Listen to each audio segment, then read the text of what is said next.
Morning, board members. Welcome to the investment meeting of the Teachers Retirement Board for November 7th, 2024. Let's take the roll call. Brian Berge. Brian Berge, representing Mayor Eric Adams. Present. Thomas Brown. Good morning, Fed. Present. Anthony Giordano. John Dorset. John Dorset, designated control Brad Leader. Present. Victoria Lee. Good morning, Fed. Present. Christina McGrath. Good morning, Fed. Present. Mr. Chair, we have a quorum. Thank you, Fed. Good morning, everybody. And let's start off with public agenda passport funds. Goldman Sachs, take it away.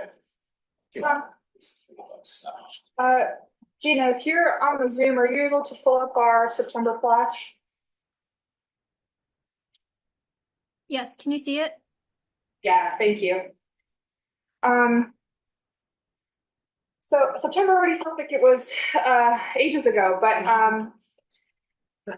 the first quarter of the fiscal year was an eventful quarter. We saw certainly a spike in volatility mid-quarter as there was a bit of noise around jobs report and anticipation of Fed activity. We did ultimately see the Fed in September lower rates for the first time since March of 2020 and lowered those rates by 50 basis points, which was a positive signal to the markets that Fed was going to stick to their word about being serious about starting their process of lowering rates. And so markets did respond positively. So over the 3 months end September, you were in positive territory across the passport funds. Mid-single digits in terms of returns. If we look at the diversified equity fund at the top of the page, up a little over 6% for the 3 months ended September, and certainly very strong numbers looking out at the year to date and 1 year where you're in double-digit territory for the diversified equity fund. We've seen a little bit of underperformance from your active management sleeve, particularly in the U.S. It's been certainly a challenging environment for your active managers. We've had very, very narrow market leadership, as you all are aware. So any of your active managers that are underweight, specifically the Magnificent Seven stocks, or for whatever reason don't hold one of those stocks, had a real headwind in keeping up with the benchmarks of late. So overall, your international equity options had the strongest results over the quarter, right around 7%. But across the board, positive results. And certainly for the month of September, everything was in kind of that 1 to 2.5% range. So modestly positive results across the variable funds for the month. And we ended September with around 21.5 billion across the variable funds. And 19.5 of that sits in the diversified equity option. Thank you, Amanda. Any questions? Great. We'll go to the October 2024.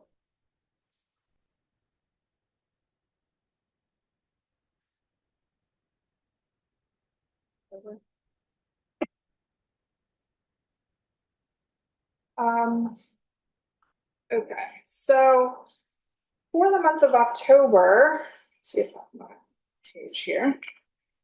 We saw a little bit more mixed results. So certainly going down the page here, negative, although very modestly negative results for some of your US equity benchmarks, slightly more negative for the international indices, down around 4.5%, close to 5%. For the month of October. Again, a lot of anticipation here around what would be the results of the US election and anticipation of additional Fed activity for the remainder of the year. We do have another FOMC meeting later today. Expectation to see another 25 basis point cut from the Fed today and likely another 25 basis point reduction in the remaining December meeting later this year.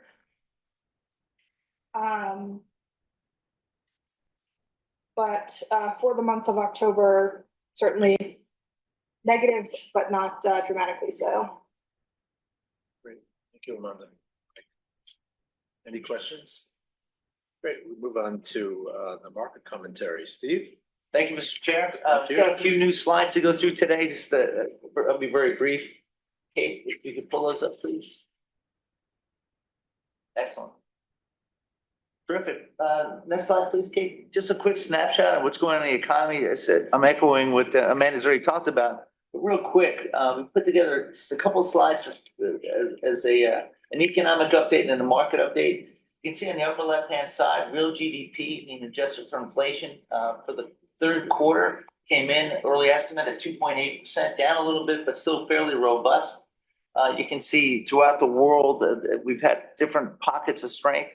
China's got a 5% target. They came in below that target of 4.6. The UK just under 1%. And I think the bigger problem for Europe right now is Germany at the bottom, delivering again a second quarter of negative GDP growth.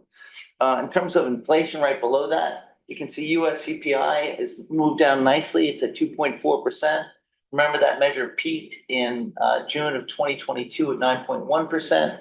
So it's been a nice ride down associated with the Fed's tightening policy and certainly having great effect. Below that, you can see the unemployment rate is just 4.1%, pretty much where it was expected to come in.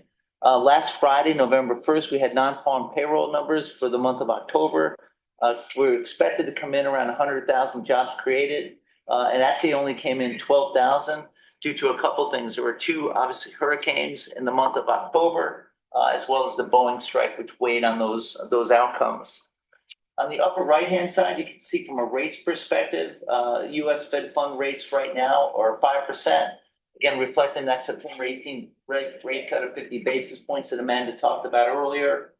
We do have another Fed meeting today, and at 2 o'clock, the Fed is widely expected to cut another 25 basis points. We also had a reduction in the Bank of England's official rates as well today, where they cut 25 basis points to 4.75. And on the bottom of that page, you can get a look at just where spreads are, credit spreads. It's a fancy way of saying that OAS, that option adjusted spread. For investment grade at the bottom, you can see about 80 basis points of spreads, and for high yield bonds, a little over 280 basis points above comparable U.S. Treasuries.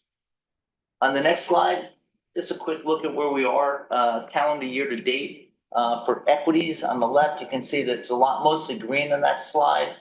Certainly focus on the S&P 500, which is a fairly broad measure of U.S. equities, up fully 21% for the year. And down the line, you can see Europe, for the most part, almost all green, and Asia Pac as well, with the Hang Seng up 21%, the Nikkei in Japan up 17% in local dollar terms, local currency terms, I should say, but in US dollar terms, just 7.8%. On the right-hand side, just to look at where bonds are. Bonds have had a little bit more volatility, both here and abroad. The top line where it says United States, you can see the yield as of yesterday. Yesterday, after we had the results of the election, President-elect Trump coming in, yields backed up significantly on concerns of increased deficit spending and potential pressures and the widening of the term premia. And you can see the 10-year U.S. Treasuries widen out to 4.43% yield, meaning prices were lower. Year to date on the far right-hand side in white, you can see 55 basis points above where it started the year. And on down the line, you can see as a general matter, in mostly all the developed economies, interest rates are higher. On the next slide, actually look at your portfolio returns. These are audited financials through September 30th, again, with the alternatives being reported with a 1 quarter delay, the mark-to-markets, I should say. But you can see here a good look at your portfolio for the month of September, again, ending September 30th, pretty much green. Well, it's black here, but pretty much green across the board, delivering for your plan a 1.7% return for the quarter, for the first fiscal year, for the first quarter fiscal year 2025, fully at 5.3% return. Most importantly, again, as we look out further on the horizon to the right, 10-year returns for your plan on average 7.4%. And obviously, you've seen strong performance with private equity The highest returning on average over the course of 10 years at 13.9%. Followed closely by public equities up 12.8%, again, over that 10-year horizon. Those are typically not to be returns you'd expect to see over a long-term horizon. And that's it. If there are any questions, as I said, remember the performance for September was really driven by that Fed 50 basis point rate cut on September 18th. As Amanda talked about earlier, and we'll see in executive session, October was a different story with much more volatility and a general reduction in pricing across public markets. Sure. Yeah, I just have one thing. On the first slide, you could go up one font size, 82, because I don't know about anybody else, but it was kind of hard to see on the screen. And with my advancing years, it was even more challenging. Okay, take that under review. Thank you. Thanks. Any other questions? Questions for Steve? Thank you. Then we go to the new cover memo. Donald, you want to? So I think everybody knows Donald DeRosa from If you the could- director of the trustee relations. Sorry, if you could speak from the podium. Sure. That would be great. Thank you.